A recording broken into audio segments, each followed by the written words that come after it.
Panibagong harassment ng China, binomba ng tubig at binangga ng barko ng China ang BRP Datu Pagbuaya ng BFAR sa Pag-asa Island.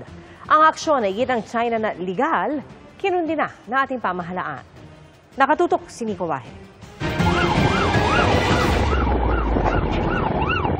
Pasado alas 8 ng umaga kanina nang simulang buntutan ng China Coast Guard at mga Chinese Maritime Military Vessel ang tatlong barko ng BFAR na nagbibigay sana ng proteksyon sa mga mangingisda sa Pag-asa Island.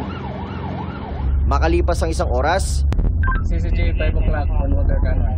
nakakuha na ng video ng Philippine Coast Guard ang pag-water cannon ng CCG vessel na may bow number 21559 sa BRP Datu Pagbuaya. Hanggang tuluyan ng binangga ang likurang bahagi ng Datu Pagbuaya. Yung China Coast Guard nagkaroon ng aggressive actions doon sa ating against doon sa mga BFAR vessels natin sa Pag-asa.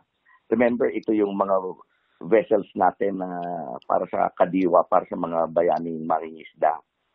So, they fired water cannons and then niram nila yung isang barko natin doon.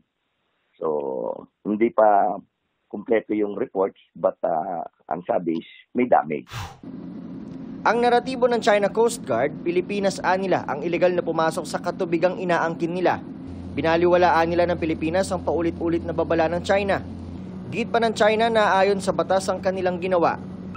Ang PCG at National Security Council tinutuligsa ang panibago mapangas na aksyon ng China sa gitna ng agawan ng teritoryo sa West Philippine Sea. We will remain standing on our ground. Hindi tayo magpapaalarma sa kanilang aggressive action. Kinukundi na natin itong mga ginagawa nila. This will not deter us from fulfilling our commitment to the Filipino people. Di raw tulad ng puwersa ng China, ang PCG na natiling kalmado.